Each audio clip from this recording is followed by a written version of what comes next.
1절로 4절까지, 그리고 50절로 56절까지, 민수기 33장 1절로 4절, 50절로 56절까지 제가 봉독하여 드리겠습니다.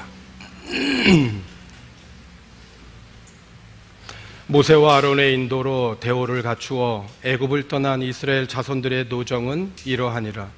모세가 여호와의 명령대로 그 노정을 따라 그들이 행진한 것을 기록하였으니 그들이 행진한 대로의 노정은 이러하니라. 그들이 첫째 달 15째 날에 라암셋을 떠났으니 곧 유월절 다음 날이라. 이스라엘 자손이 애굽 모든 사람의 목전에서 큰 권능으로 나왔으니 애굽인은 여호와께서 그들 중에 치신 그 모든 장자를 장사하는 때라. 여호와께서 그들의 신들에게도 벌을 주셨더라. 50절 보겠습니다. 56절까지 봉독합니다.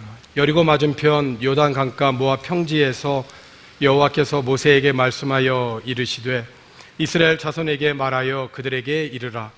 너희가 요단강을 건너 가나안 땅에 들어가거든 그 땅의 원주민을 너희 앞에서 다 몰아내고 그 새긴 석상과 부어 만든 우상을 다 깨트리며 산당을 다 헐고 그 땅을 점령하여 거기 거주하라. 내가 그 땅을 너희 소유로 너희에게 주었음이라. 너희의 종족을 따라 그 땅을 제비 뽑아 나눌 것이니 수가 많으면 많은 기업을 주고 적으면 적은 기업을 주되 각기 제비 뽑은 대로 그 소유가 될 것인즉 너희 조상의 지파를 따라 기업을 받을 것이니라.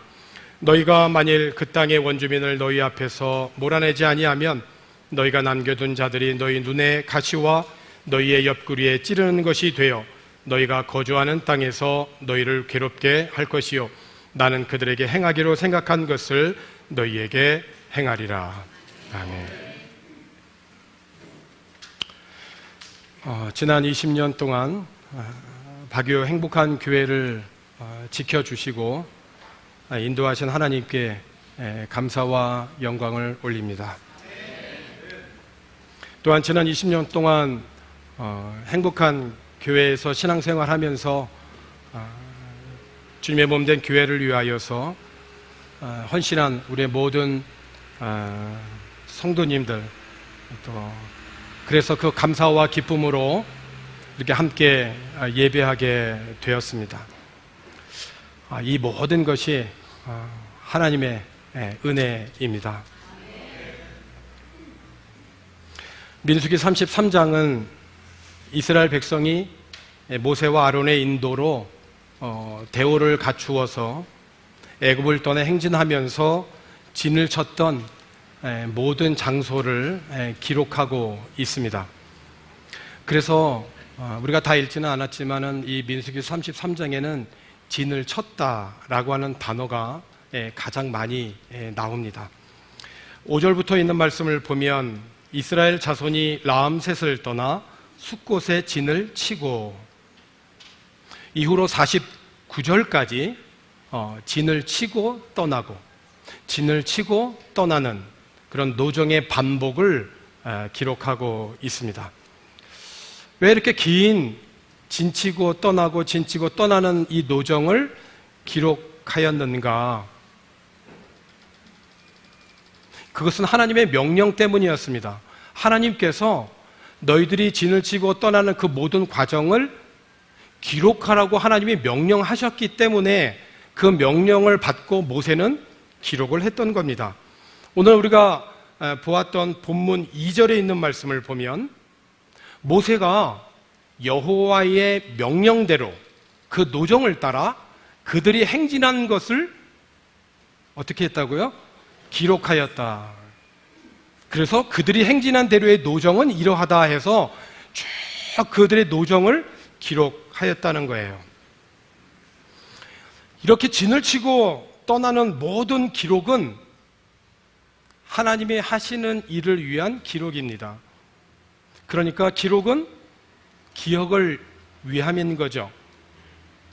하나님의 명령에 따라 이스라엘 자손의 여행의 모든 일정을 기록한 모세처럼 우리들의 영적인 그런 여정을 자료로 남기는 것도 믿음의 일인 것입니다.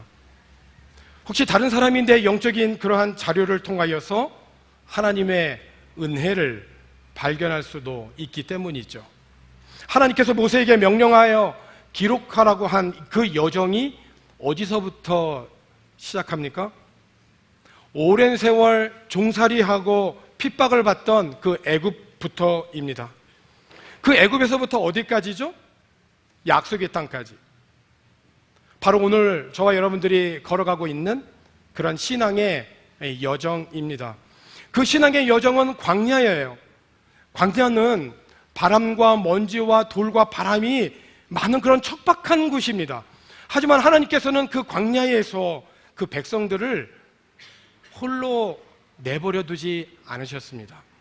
신명기 2장 7절에 있는 말씀을 보면 하나님께서 어떻게 이스라엘 백성들을 그 광야에서 인도하여 주셨는지에 대하여서 기록을 하고 있습니다. 내 하나님 여호와께서 내가 하는 모든 일에 내게 복을 주고 내가 이 큰 광야에 두루 다님을 알고 내 하나님 여호와께서 이 40년 동안을 너와 함께 하셨으므로 내게 부족함이 없었느니라. 40년 동안 하나님이 함께 하셨다라고 말씀하셨어요. 좀 더 구체적으로 말씀을 하죠. 신명기 32장에 있는 말씀의 11절과 12절에 있는 말씀을 보면 좀 더 구체적으로 마치 독수리가 자기의 보금자리를 어지럽게 하며 자기의 새끼 위에 너풀거리며 그의 날개를 펴서 새끼를 받으며 그의 날개 위에 그것을 엎는 것 같이, 그죠? 여호와께서 홀로 그를 어떻게 인도하셨고 그와 함께한 다른 신이 없었다라고 기록을 하고 있어요. 여러분, 독수리가 왜 하늘을 나는 새 중에 가장 강한 그 왕 중의 새입니까? 높은 절벽에 집을 짓습니다. 때가 되면 그 어미 독수리가 그 어린 새끼 독수리를 그 높은 절벽에서 떨겨뜨립니다. 그러면 그 높은 절벽에서 아직도 제대로 날지 못하는 그 새끼가 밑으로 정신없이 떨어집니다. 거의 땅바닥에 떨어질 때, 거의 정말 부딪힐 만한 그 자리에서 어미 독수리가 탁 채가지고 다시 올라갑니다. 그것을 몇 번이나 하냐? 자기의 힘으로 나를 수 있을 때까지 반복합니다. 정신없이 떨어져서 저 밑에 땅에 바닥에 부딪히면 내가 죽을 것만 같은 그런 상황에서 새끼 독수리가 순간적으로 생각을 한다면, 어미 독수리는 너무 무정하다, 엄마가 어떻게 나한테 이렇게 할 수가 있느냐 라고 생각할 수도 있겠죠. 나 정말 죽을 것만 같고, 진짜 정말 죽을 것만 같은 거예요. 저기 떨어져서 죽을 것만 같은 거예요. 그런데 내가 바로 죽을 것만 같은 그런, 나 혼자라고 생각하는 바로 그때에 어미 독수리가 와서 탁 채는 거거든요. 그래서 새끼 독수리는 이 날개에 힘을 얻는 거예요. 그래서 어떤 상황에서도 이제는 하늘을 나는 겁니다. 어미 독수리가 없어도 나는 거예요. 이런 면에서 어미 독수리는 그 새끼 독수리를 높은 절벽에서 떨어뜨리는 것이 좋은 어미 독수리인 거예요. 여러분, 하나님이 좋은 하나님이다라고 하는 의미는 어떤 의미일까요? 하나님이 우리에게 좋은 하나님이라고 하는 것은 하나님께서 우리를 강한 주님의 백성으로 훈련시키신다는 의미예요. 하나님이 좋으시다라고 하는 말은 오늘 우리들의 손을 꼭 붙잡고 우리를 근본적인 삶의 변화의 삶으로 인도하신다는 거예요. 그래서 지난 20년 동안 하나님께서 우리를 그렇게 훈련시키고 인도하셨다는 거예요. 정신없이 떨어져서 죽을 것만 같은데 하나님이 딱 채신 거죠. 그리고 다시 올려주시고 더 이상 낙심하지 않도록. 오늘 본문의 이스라엘 백성들이 진을 치고 떠나고 진을 치고 떠난 그 모든 노정은 이스라엘 자손들의 노정인 동시에 하나님의 여정인 거예요. 그 하나님이 함께 하신 것에 대한 기록입니다. 오늘 우리도 동일하게 광야 같은 길 위에 있잖아요. 삶의 매 순간 어디에서 시작해서 어디에서 무엇을 하고 어디로 가야 될지, 어디에 머물러야 될지 모를 때가 많이 있지만은 뒤돌아보면 하나님께서는 우리에게 있어야 할 그 자리에 우리로 하여금 있게 하셨어요. 그리고 자세히 가르쳐 주시는 주님의 말씀이, 생명과 진리 되신 그 말씀이 오늘 우리들을 영원한 약속의 땅에 들어가게 하는 확실한 보장을 매일매일 우리에게 주셨던 거예요. 지난 2000년 2월부터 20년이 지난 오늘 2020년 2월 달에 이르기까지 우리 하나님께서 때마다 시마다 인도하여 주셨습니다. 특별히 이곳 바교회에 와서 예수님을 영접하고 세례받고 직분을 받고 하나님의 백성으로 영원한 생명을 얻어 주님이 기뻐하시는 예배자가 되고 또 때가 되어서 한국으로 돌아가서 신앙생활하는 교우들을 보는 것은 목사로 부름받은 자로서 가장 큰 기쁨이죠. 그리고 성전을 건축하기 위해서 이미 한국에 돌아가셨어도 기도와 건축 헌금으로 마음 모아 주셔서 여전히 이곳에 남아있는 교우들과 함께 더 이상 비가 와도 주님의 성전이 비가 새지 아니하고 정전이 되어도 전기를 사용하고 성경을 공부할 수 있는 그 예배의 공간을 하나님께서 우리들에게 허락하여 주셨습니다. 수년 동안 모은 건축 헌금으로 성전 건축할 수 있는 부지를 계약하고 교회 이름으로 등기소에 등기를 한 후에 그 등기부 등본을 받은 그날 서류를 들고 비가 새는 성전에 들어가서 주님 앞에 먼저 드릴 때의 감사는 잊을 수가 없죠. 그리고 땅을 계약하고 계약서를 작성하고 사인까지 하여서 이제 집으로 갖고 온 후에 다시 한번 그 복잡한 그 모든 계약서를 자세히 보았을 때 너무 깜짝 놀랐었죠. 토탈 금액이 15밀리언이었는데 8밀리언이었던 거예요. 순간 너무 좋았습니다. 왜냐하면 토탈 금액대로 세금을 내려면 적어도 2천만 원이 필요했거든요. 근데 주인이 우리가 교회가 모든 행정을 다 도맡아서 한다라고 하는 조건으로 모든 것을 우리가 다 떠안고 우리가 다 하면서 양해를 해줬는지 15밀리언인데 계약서에는 8밀리언으로 해준 거예요. 다시 말하면 세금을 적게 낼 수 있도록 우리들에게 좀 이렇게 마음을 써준 거죠. 그러니까 2천만 원을 내면 되는 2천만 원을 내야 하는 세금을 1천만 원만 낼 수 있도록 편의를 봐준 겁니다. 그러지 않아도 땅값을 내느라 수년 동안 모은 건축 헌금이 하나도 이제 없어서 정작 땅을 구입해도 건축을 할 수 없는 형편이어서 한푼이 아쉬운 그런 때였는데 죄송하게도 이제 그렇게 3개월이 지나갔죠. 그 3개월 동안 예배가 없었느냐? 있었습니다. 찬송과 기도 있었습니다. 근데 정말 하나님께 한 거냐? 형식적으로 한 거죠. 목사이지만은. 더구나 그 3개월 기간 중에 매주 수요일 밤 예배는 잠언 강해였습니다. 정직해라, 진실해라. 그 설교를 매번 했어야 했습니다. 설교를 했지만은 정작 제 자신은 정직하지 못했던 거죠. 마음이 그렇게 허전하고 갈등일 수가 없었어요. 사실 기도도 되지 않았죠. 무엇보다도 성전을 건축한다 한들 이 거짓 위에 성전을 건축하여서 건축에 동참한 성도들이 복이 되어야 되는데 이렇게 하면 복을 받을 수 없다라고 하는 그런 생각이 매일매일 들었죠. 다시 주인을 찾아가게 되었고 이제 사실대로 얘기를 했죠. 내가 목사인데 이 서류 위에 성전을 지을 수는 없을 것 같다. 이렇게 계약서를 쓴 이후에 나는 3개월 동안 제대로 설교도 못했고 기도도 못했고 어떻게 좀 봐줘라. 안 되겠다. 하지만 땅 주인도 나름대로 땅을 팔았다라고 하는 그런 신고를 시청에다 했어야만 했기 때문에 그것은 불가능하다는 겁니다. 더구나 계약서를 작성한 변호사는 바교회에 이름 있는 변호사인데 자기 생전에 그런 건 할 수 없다. 다시 쓸 수 없다는 것입니다. 하지만 포기할 수는 없었죠. 수차례를 찾아간 어느 날 주인이 연락이 왔습니다. 사무실로 오라고.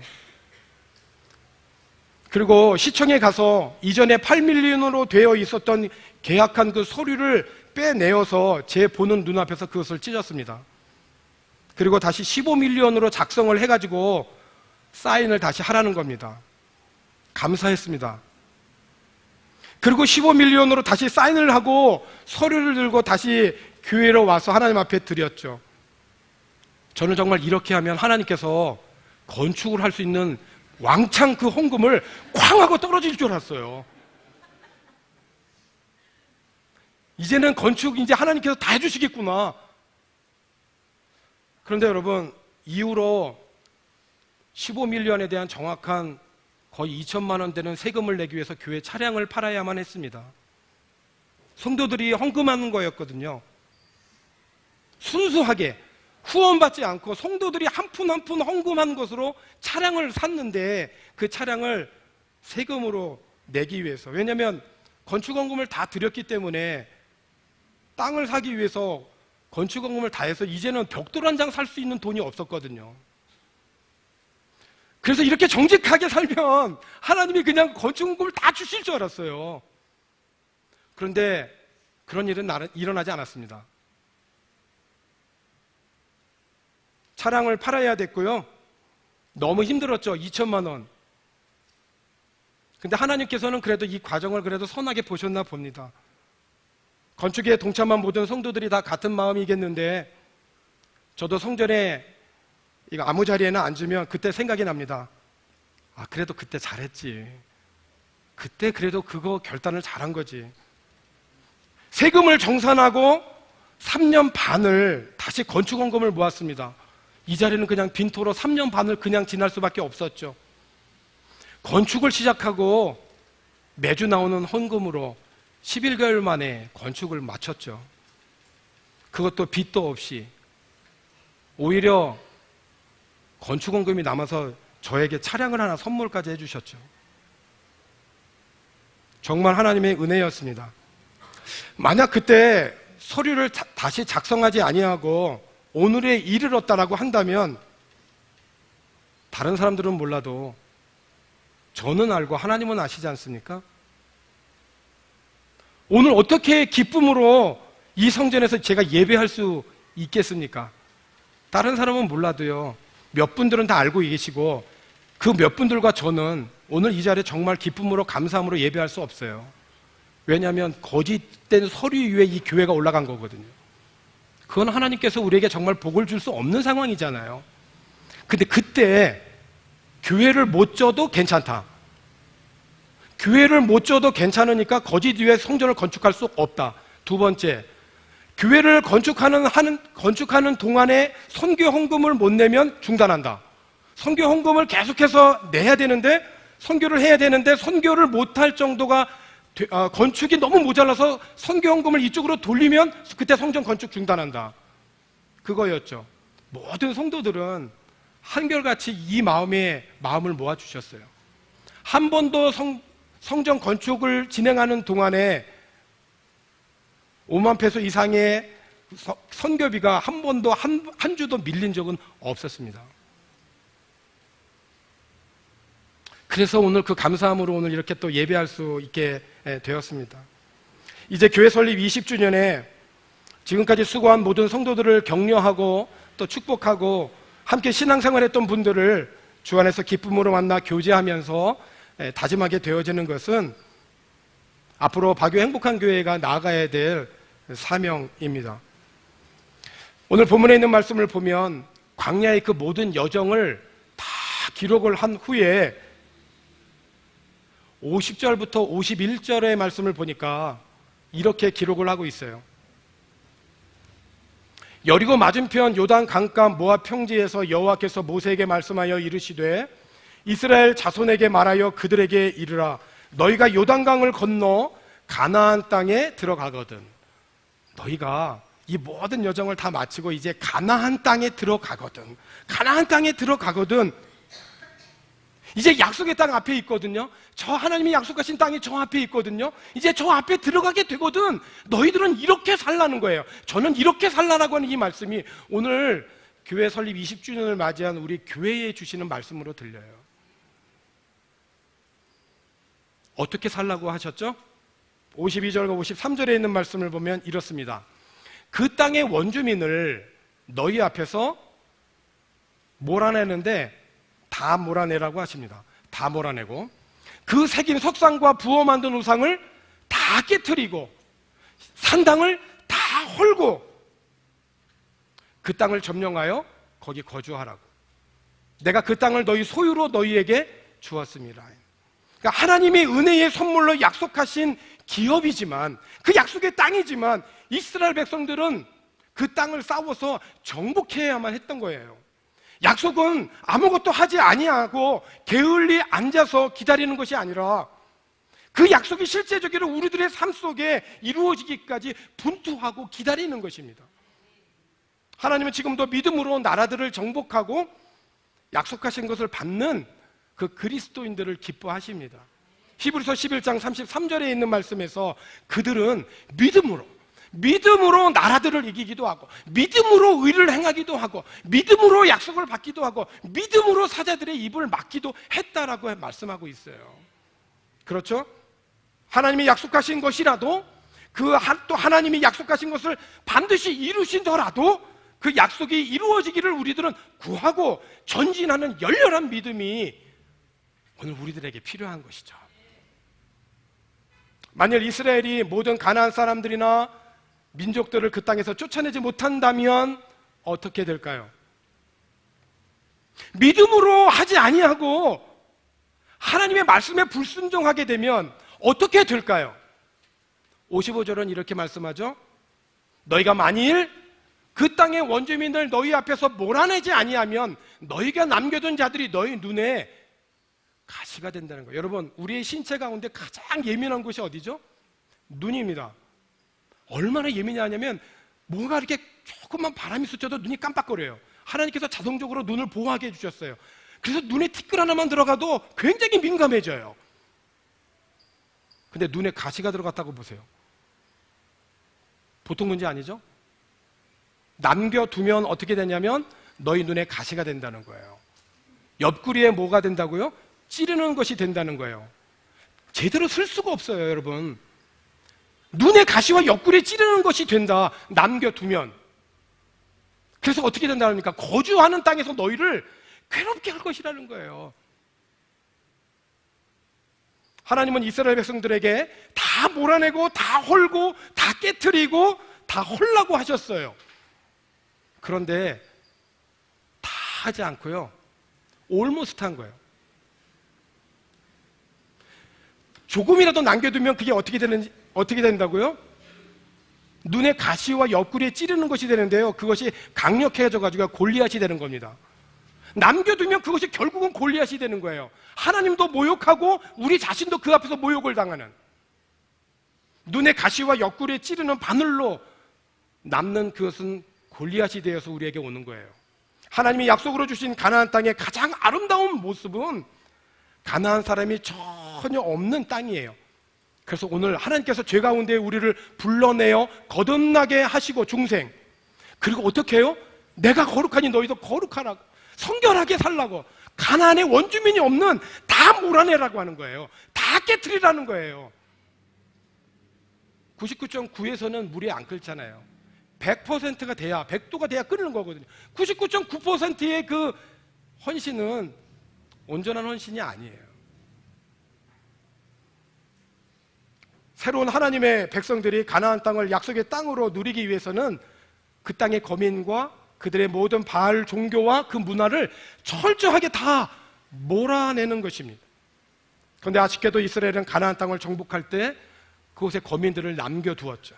그 결과 이스라엘의 신앙이 퇴보해서 오히려 약속의 땅이었지만은 그 땅에서 추방되는 아주 불행한 역사를 맞이하게 됩니다. 사랑하는 성도 여러분, 이 경고의 말씀은 우리 세대에도 여전히 선포되는 지금 우리에게 주시는 말씀이에요. 오늘 박교 행복한 교회가 설립 20주년을 맞이한 기념주일에 마음 모아주신 모든 사랑하는 모든 교우들에게 권합니다. 첫 번째, 지나온 20년 동안 지켜주시고 보호하여 주시고 인도하여 주신 하나님의 은혜를 한시도 잊지 마십시다. 그분을 가까이 함이 우리에게 복인 줄로 믿습니다. 두 번째, 그 은혜를 기억함으로 하나님이 어떤 분인지를 알고 그 하나님 앞에서 내가 어떤 존재인지를 알아.